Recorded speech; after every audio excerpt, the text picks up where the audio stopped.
First off, no, I did not pull an all-nighter making this video because I was on vacation when Season 5 premiered, so I'm going to be a little late to the party. Anyways, before diving into Season 5, I shall give my brief thoughts on each season to paint a beautiful AI-generated picture. Season 1. Overcoming the odds and actually proving to be good with a nice perspective on the events that took place during Jurassic World, with plenty of nice character moments and fun action set pieces. Season 2.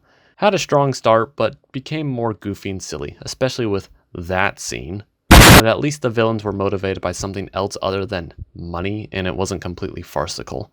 Overall, not as strong as Season 1, but still solid. Season 3. In my opinion, this is easily the best season of the three, with some really great horror moments and overall some really great moments between characters, although to be fair, even the weakest seasons still have some nice character moments and interactions. Season 4. Like I said, this season does have some great character moments, but the rest is kinda terrible. Focusing way too much on killer robots instead of dinosaurs. But hey, it's okay if you shine the focus on locusts instead, because that's what fans truly want. Easily the worst of the series. So with that being said, where does Season 5 line up? It's not the worst season, since at the bare minimum it focuses on the dinosaurs and heavily reduces the amount of screen time of the Brads. And the conclusion for the main cast is satisfying, but overall this season still suffers from a lot of the same issues of Season 4. But first let's go over the good. And as this will contain spoilers, so you have been warned. The dinosaur action is a lot of fun in this one. It knows to deliver dumb dinosaur action, and it is very entertaining here. We get to see lots of fights between dinosaurs, which at its core, in terms of wanting big dumb action, that's what we want to see from these movies. The Nothosaurus was a fun addition and got some nice little action scenes, although after its first appearance I'm kind of surprised that it didn't die, but it's not a huge deal. The ending with the main cast returning home is nice, and I do like that they skip forward a couple years with it ending where Fallen Kingdom ends with the dinosaurs living among people. Gee, I sure hope that a cool idea like that doesn't get absolutely wasted. Although with Brooklyn's new Karen haircut, and since she's a reporter, I'm sure she's gonna go apply to work for either Vox or BuzzFeed soon.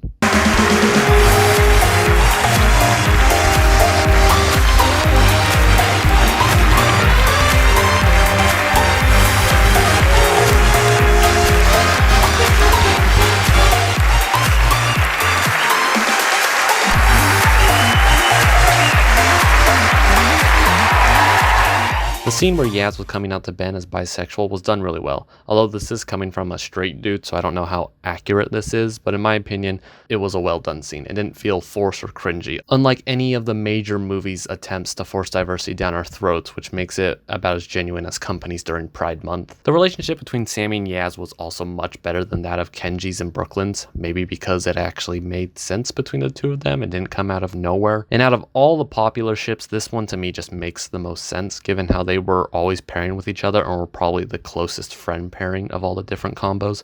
However, that being said, it did show one thing that I hate in romantic relationships, and that being that once a couple officially becomes a couple, they all of a sudden become all lovey-dovey with one another.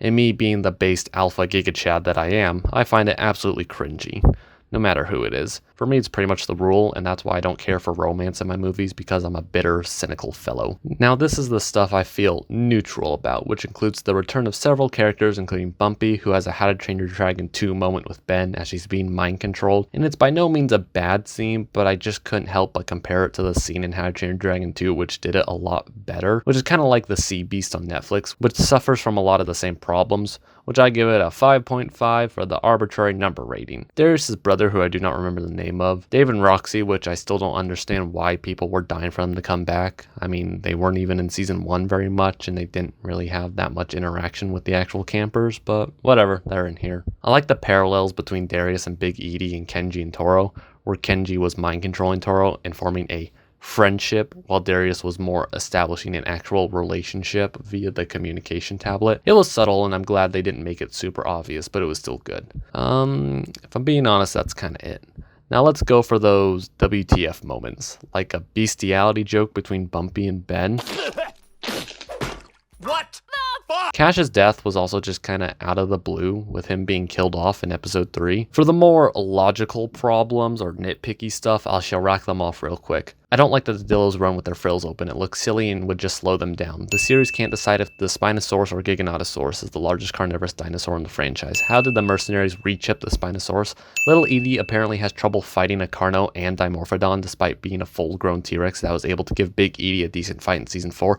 Granted, she was hyped up on drugs, but even still. She also seems too afraid to fight anything unless Big Edie is there, which I could understand if she was significantly smaller, but from what we are shown, she's practically the same size, if not ever so slightly smaller than Big Edie. Big Edie is referred to as the alpha of the watering hole, and so the other dinosaurs, including the Velociraptors and Pierce, stay at the watering hole despite hearing the mind-controlled dinosaurs coming.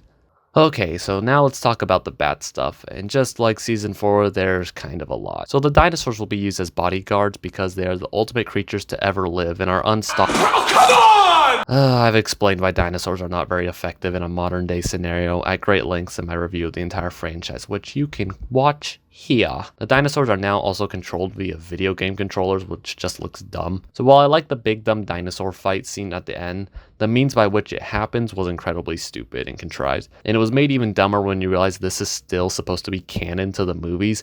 And when you think about the sequels and realize that this level of stupidity is actually consistent with it, you begin to accept it. Man, you get the press realizing this is the normal of the series. I think I just went through the 5 stages of grief for Jurassic Park. Now let's talk about the main bad guy. Kenji's daddy is just another do it for the money, because we haven't seen that before in this franchise, and it's not like we get to see him start off reasonable and become more and more desperate. Nah, he's totally willing to kill children at the end of episode 1.